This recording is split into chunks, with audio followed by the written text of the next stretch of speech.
presented a note from our co-captain, Tom Snitches, who was not able to join us tonight, and I'll take the opportunity to read that first. On an individual note,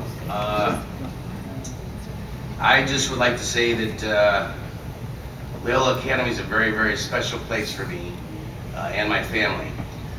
My father graduated in 1935. President of his class was a debate and forensics guy. My mother was kind of a wild person, and as my dad told me, he never got in a fight in his life until he met his wife. But I can't tell you how important Loyola is and has been to me and my family. All my brothers went there. My sister would have went there if it was co-ed at the time. I had 3 children graduate from there, one of them by a court order. It's not that funny. I was going through a rather tumultuous divorce, and one of my kids was at Loyola, and the second one didn't want to go to Loyola, and my ex-wife didn't want him to go. And I actually took it to court, and we went to one arbitrator that was going to decide on it, and it took about 5 minutes, and she decided that the kid should go to Loyola. The guy went to Loyola. He played football at Loyola, was captain of the team, started on a wrestling team as a freshman, and was MVP of the freshman baseball team. And I made him a deal. I said, you know, all I want you to do is go to the academy. I want you to be the best you could. He was a pretty smart kid. And he'd gone to a public school, and he was kind of the star at the school, and I really wanted him to have some challenges, some things to test him. And so we made the deal, and he was in the Dumbach program. And as soon as the year was over, he said, Dad, I hate Loyola, I want to go to New Trier, and he went to New Trier. But he had a good year there, and we had nice little chuckles about it. My exact point was that 1970 is coming up real soon. My speech is 2 minutes, it's the rest of the stuff. Okay, I'd like to talk about Tom Snitches. He was a co-captain of the team. This is dated Wednesday, October 21st to Frank Amato. Frank, thanks again for doing this. If you want to go to my website, internalbalance.net, you can get some more info on me and support my website. If you, that was me. If you're ever in my neighborhood, I have plenty of room to stay. Here's my speech. Sorry, I couldn't be here tonight. Wow, hard to believe it's been this long. 39 years. It is a long time. Seems like a lifetime, yet it also seems like it happened yesterday. Some of my fondest memories in my life: the smelly uniforms from double sessions, the bucket of water we got to drink out of in between our workouts, weighing in with Eddie Kramer. He was a linebacker that was about 120 pounds, to see who weighs the least at linebacker. Coach Erlenbaugh slamming me into the lockers in the hallway when I walked alone saying, Schnitz, you have to be ready for anything. Kind of like Cato. Coach Spoo telling me that being Tiny Tom, big linebacker from the Tribune article, was an asset. Downing chocolate shakes from DQ after practice. Yes, all the fond memories. But the greatest memory for me was the day you guys voted me in as captain with Peter. Oh, God. I didn't read this thing. I still wonder how it happened. But it stayed with me even today. During that year, there were high expectations of us as a team to repeat as champions. The coaches found ways to once again prove to us that we could believe we had what it takes to accomplish some incredible goals against what seemed impossible odds. They assisted us in molding ourselves into an outstanding team. I shake my head when I look back at our size and what we did. Again, all this seems so long ago. Coaching then had a huge advantage over today. No lawsuits for working someone too hard, no whining, unless you wanted to run the famous mile around the campus. Coach Spoo and his cohorts definitely found ways to pull it out of us in whatever way they could. Something that lay dormant deep inside. The sense of pride they gave me still surrounds me as I do my ultra races today. Ultra races like 50-mile marathons, 100-mile races, 100-mile swimming. Guy was always pretty driven. The feeling of serving each other still resides with me as I find another homeless child to assist in the community. I'm sure all you guys out there have the same sense with you as well. I am honored to have been chosen our team into the Hall of Fame.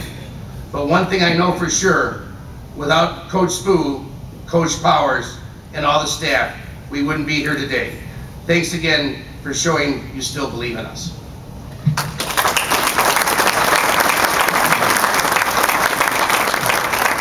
That was a great guy. Okay, now me.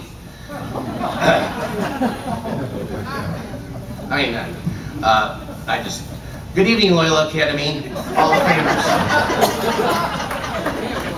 And see, Frank said 2 minutes. I'm trying to do my best. I gotta start over again. So good evening to all the Famers, Director Frank Amato, selection committee members, friends, and families. On behalf of the 1970 Loyola Academy football team, we are honored and proud to be inducted into the Hall of Fame. Thank you. To begin with, I would like to acknowledge and congratulate Paul Paluzzi and Bill Dunn, members of this very same 1970 team, for their individual induction into the Hall of Fame this evening.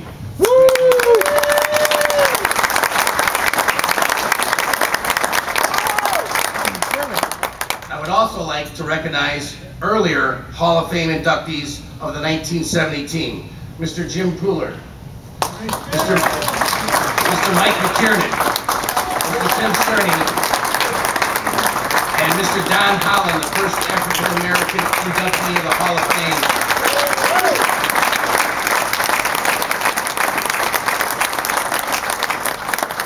May he rest in peace.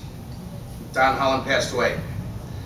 I would also like, or be remiss, to not acknowledge and recognize our coaching staff, which the 1970 team considers to be the best ever. We were so well coached, conditioned, prepared, and motivated by this excellent staff that oftentimes we knew what play was coming before our opponents. All those hours of hard and tireless work at Myers Tavern paid off. We thank you from the bottom of our hearts. Head coach Bob Spoo, Frank Amato, Tom Powers, Chuck Erlenbaugh, may he rest in peace, Bob Kita, E.J. Doyle, and of course, the training staff of Oct24. Finally, and unfortunately, we have lost some of our teammates to untimely deaths. I would like to have a moment of silence for Don Holland, Mike Savone, Bill Donahue, Jerry Guest, and Kevin Finley. You are missed, but not forgotten. There you go, Steve. Okay. Well, some misinformation here. Bill's still with us.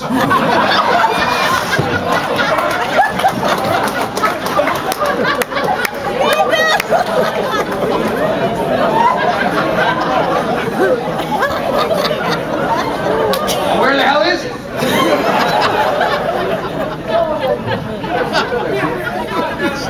It's more than 2 minutes, I'm sorry. Wow.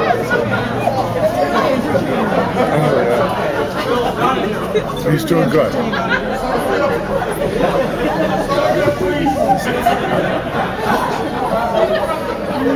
Somebody else pass me? All right, that's pretty weird. Wow. Okay, well, I guess that's what they talk about after 40 years, senior moments. Okay, all right, come on. Bar is about to reopen on Loyola. It is impossible to talk about the achievements of the 1970 team, and there were many, without including the 1969 team. perhaps the greatest team ever in Loyola's 100-year history. Undefeated at 11-0, Prep Bowl champions, #1 in the state, #2 in the country. The 1970 team had a tremendous influence and impact on that team, with huge contributions by the juniors and sophomores of that 1969 team. 1970 featured 14 returning lettermen from that squad. And even though every one of our opponents was dying to end our undefeated streak, we prevailed and ended the regular season undefeated at 8-0 and atop the Catholic League North Division for the 2nd year in a row. Our 2-year winning streak has been said many times tonight. I didn't know what you could say there, but we have to say it again. Our 2-year winning streak was the longest in the 100-year LA history and the best overall 2-year record in LA football history. The 1970 team gave up a total of 38 points in the regular season, second in Loyola history, behind the 69 team that gave up 35 points and is considered the best defense ever. We placed 3 players on the All-League team, 2 made All-State, and 1 honorable mention All-State. Our only loss came at the hands of St. Rita, whom we face tomorrow, that beat us, whom we beat 35-7 at homecoming earlier in the year. As we met in the playoffs, after a fumble by us on the first play from scrimmage at our 43-yard line, and behind soon-to-be All-American, All-Pro, Super Bowl Bears tackle Dennis Lick, and 2-time All-American running back from Wisconsin, Bill Merrick, we were defeated for the first time in 19 consecutive games, 14-8. During this howling loss, we lost our quarterback to a broken leg. Jim Pooler was knocked out in the second half for a hip pointer, and Cerny was hurt as usual.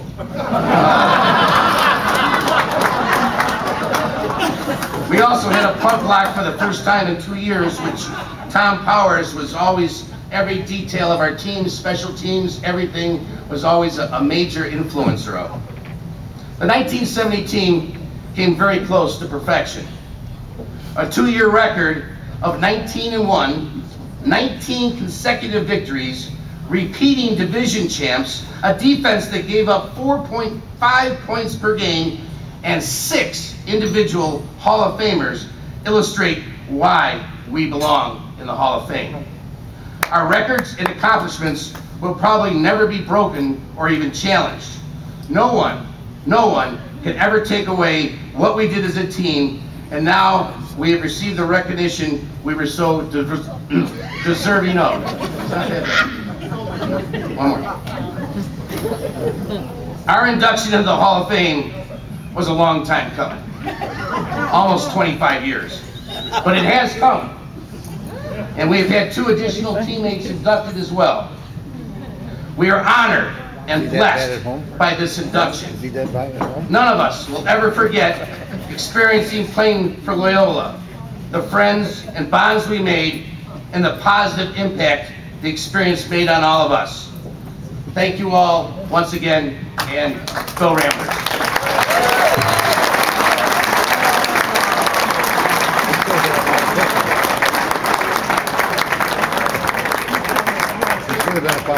I think so. Oh, I guess.